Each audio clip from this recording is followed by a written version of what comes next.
तो गिरिडीह के राजधनवार से इस वक्त हमारे साथ सहयोगी अजय लाल जुड़ चुके हैं। उनसे जान लेते हैं कि वहां पे क्या कुछ मुद्दे हैं, किन किन मुद्दों को लेकर के जनता अपने प्रत्याशियों को वोट देंगी और वहां की तस्वीरें क्या कुछ बयां कर रही हैं। अजय, देखिए समय बेहद खास है और महज कुछ ही समय शेष रह गया है। ये मतदान निर्णायक मतदान साबित होने वाली है और ऐसे में अगर राजधनवार की बात कर लिया जाए तो वहां की जनता की क्या कुछ रुख है, किन किन मुद्दों को लेकर के प्रत्याशियों के वोट कर सकती है। देखिए निशु, जब आप राजधनवार सीट की चर्चा करेंगी तो यह मानकर चलिए कि राजधनवार विधानसभा क्षेत्र में इंडिया गठबंधन पूरी तरह से ब्रेक हो चुका है, चकनाचूर हो चुका है जी। वहां पर भाकपा माले के प्रत्याशी और झारखंड मुक्ति मोर्चा के प्रत्याशी के बीच बाबूलाल मरांडी चुनाव लड़ रहे हैं एनडीए से। तो राजधनवार सीट एक ऐसी सीट है जहां पर आप ये कह सकती हैं कि यहाँ ना तो महागठबंधन है, ना तो झारखंड मुक्ति मोर्चा है, ना तो कांग्रेस है, ना तो कोई और है।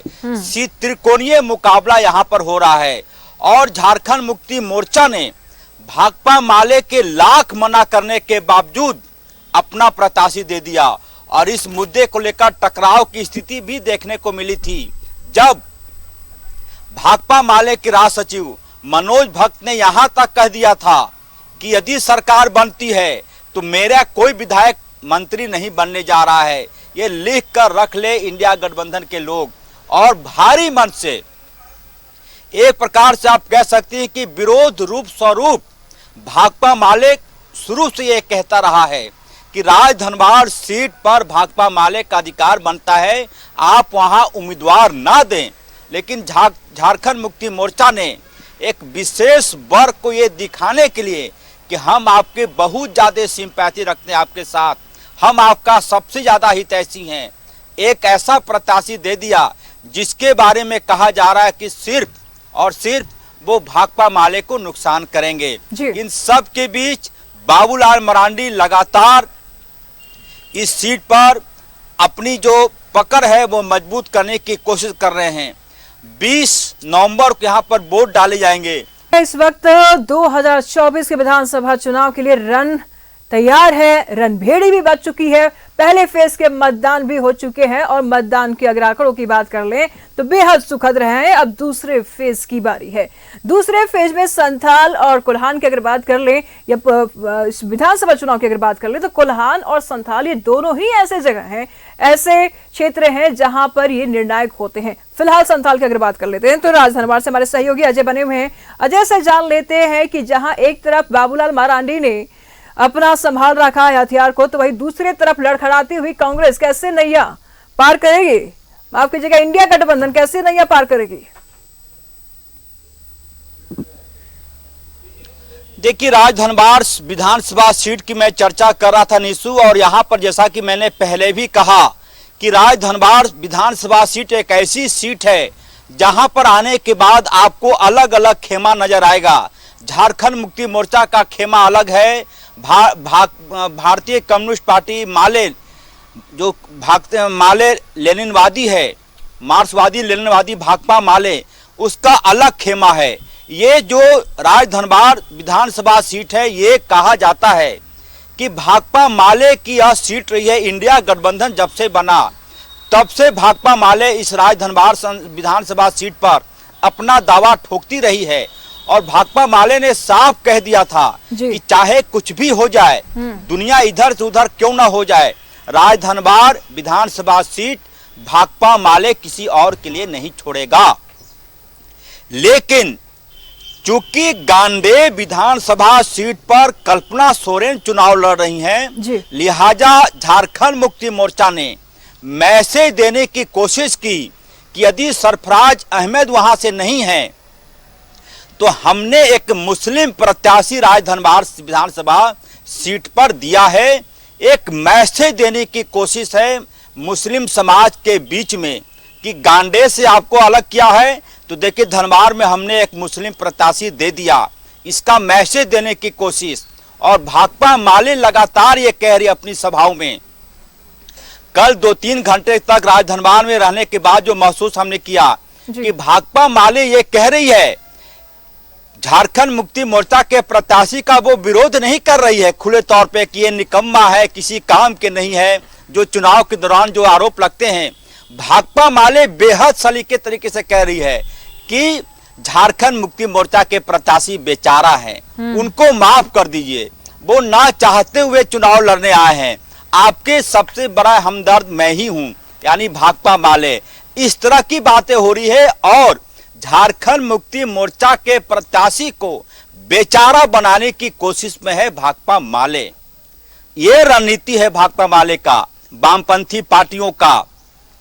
और चुनाव प्रचार में अभी बचे हुए हैं 2-3-4 दिन। भाकपा माले की जो शीर्ष नेता है दीपंकर भट्टाचार्य, वह भी राजधनवार आने वाले हैं और उसके बाद मुझे लगता है कि पूरी फिजा में लाल झंडा ज्यादा दिखाई पड़ेगा, हरे झंडे के बनिस्पत। और इन सब के बीच बाबूलाल मरांडी के समर्थक, बाबूलाल मरांडी खुद अपने मुंह से नहीं कुछ बोल रहे हैं, लेकिन उनके समर्थक जहां जहां जा रहे हैं यही कह रहे हैं कि दीदी तू विधायक ना चुन हो, तू मुख्यमंत्री के वोट दो। यानी कि ये कहा जा रहा है, मैसेज ये देने की कोशिश हो रही है कि राजधनवार विधानसभा सीट पर इस बार विधायक नहीं बल्कि मुख्यमंत्री चुना जाने वाला है। तो इस प्रकार का मैसेज है निशु जी। वोटरों को गोलबंद करने की कोशिश है। लोगों के मन में क्या कुछ बैठता है, लोग कितने इसको अपना पाते हैं, देखना दिलचस्प होगा। लेकिन जनता समझदार है। जनता इसलिए समझदार है कि 1000 मैया योजना की जो चर्चा हो रही है लगातार, मैंने देखा कि भारतीय जनता पार्टी के लोग कह रहे हैं कि मैया योजना वाले आपके पास आए तो उनसे बोलिएगा कि 5 साल का हिसाब हमको दे दो, 5 साल का पैसा जोड़कर दे दो, यानी कि 2,30,000 रुपया दे दो और उसके बाद हमसे वोट ले लो। भाजपा के लोग कह रहे थे कि मैया योजना का विरोध नहीं करना है, लेकिन उनसे 5 साल का पैसा आप मांग लीजिए और उसके बाद जिसको वोट देना हो दे दीजिए। 1,000 एक महीना, 2,000 दूसरा महीना, ऐसे काम, इस तरह की बातें हो रही हैं। जनता के मन में अपनापन, अब भरोसा किसका बैठ पाता है ये देखना होगा निशु। बिल्कुल अजय, आने वाला समय इसी भरोसे को जांच करने का समय होगा, क्योंकि मतदान तो होगा और ऐसे में अगर सही नेता को चुन लिया जाता है तो भविष्य बन जाती है। देखिए, जनता के मुद्दों की अगर बातचीत किया जाए, मैया सम्मान योजना की आपने जिक्र किया, जेएमएम तो ये कहती है कि आप दोगुना की क्यों बात करते हैं। इंडिया गठबंधन के नेता ये कहते हैं कि आप दोगुना की क्यों बात करें, हम तो 2.5 गुना दे रहे हैं। तो 2.5 गुना का प्रलोभन क्या जनता को, उनके मस्तिष्क को परिवर्तन कर पाएगी? क्योंकि मुद्दे तो गंभीर है। 5 साल में इस जनता ने बहुत कुछ देखिए निशु, न्यूज 11 के पास कल डुमरी विधानसभा क्षेत्र में अमित शाह की रैली हुई थी। उस रैली के माध्यम से भी इस योजना की चर्चा की गई।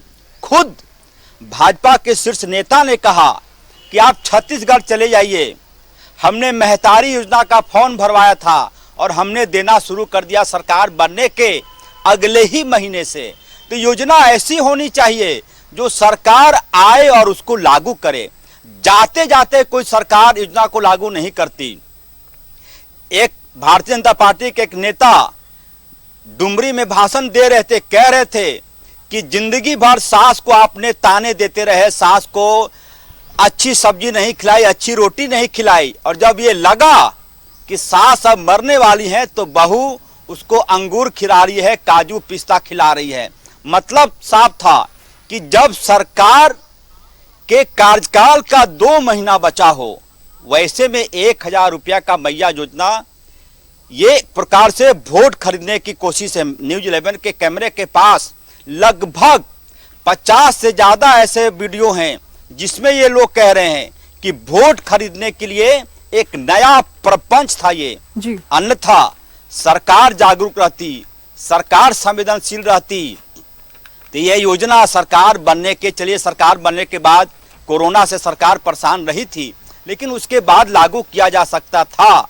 लेकिन जिसको कहा जा रहा है मास्टर स्ट्रोक, अमित शाह ने कल कहा कि ये मास्टर स्ट्रोक नहीं है बल्कि आपको मास्टर स्ट्रोक से खरीदने की कोशिश है, सावधान रहिएगा। और अमित शाह ने कहा कि सरकार बनने के अगले ही जो कैबिनेट की बैठक होगी उसमें 3 अहम चर्चाएं होंगी, 3 अहम प्रस्ताव पास किए जाएंगे। 2,87,000 वैकेंसी। उन्होंने कहा अमित शाह ने कि यदि लिख कर देना है तो आप हमसे लिख कर ले लीजिए। 2,87,000 वैकेंसी, 500 रुपये में गैस सिलेंडर और दशहरा और रक्षाबंधन के समय ये सिलेंडर मुफ्त में, और सीजीएल एग्जाम के जो पेपर लीक वाले मामले हैं उनको उल्टा लटकाकर सीधा करने का मामला, यानी कि सीबीआई जांच और नियमित परीक्षा, ये तमाम ऐसी चीजें हैं। और गोगो योजना सरकार बनने के अगले महीने से, ताकि किसी को डाउट ना हो। लोगों ने क्या कुछ कहा, लोगों का मन पे इसका क्या असर हुआ, फिलहाल देखना होगा। लेकिन जनता को अब समझाने की जरूरत नहीं है कि जब आप नौकरी से रिटायर हो रहे हो, उस वक्त कोई कर्मचारी अपने कर्मचारियों के बीच मिठाई बांटे और ये कहे कि मैं हर हमेशा मिठाई बांटूंगा, इसका मतलब कि रिटायरमेंट के बाद वो एक्सटेंशन की मांग कर रहा है। राजनीति में ऐसा नहीं चलता। लोग समझदार हैं, वोटर समझदार हैं। निशु, हम और आप जितने जागरूक नहीं हैं उससे ज्यादा जागरूक हमने देखा कि ग्रामीण क्षेत्र के वोटर हैं, ग्रामीण क्षेत्र की महिलाएं हैं। एक महिला जरूरत पड़ी तो न्यूज़ 11 उस वीडियो को प्रसारित करेगा। वो महिला कह रही है कि वोट के समय पहले लोग पैसा हाथ में दे देते थे, अब पैसा खाता में दे रहे हैं। ये वीडियो है न्यूज़ 11 के पास, जरूरत पड़ेगी तो इसको टेलीकास्ट किया जाएगा। तो ऐसी सोच जहां हो वहां आप समझ सकती हैं कि कितने जागरूक मतदाता हैं, कितने जागरूक वोटर हैं। अब किसी को आप मोबाइल पे वीडियो दिखा के, मोबाइल पे व्हाट्सएप मैसेज भेज के, मोबाइल पे ये कह के कि मैं ही सबसे बड़ा हितैषी हूं आपका, अब काम नहीं चलेगा। लोग जानते हैं कि कौन बेस्ट है और किसको चुना जाना चाहिए। निशु, ठीक है, नजर बनाए रखिएगा, लगातार हम आपसे अपडेट लेते रहेंगे। फिलहाल बहुत बहुत शुक्रिया आपका इन तमाम जानकारियों के लिए।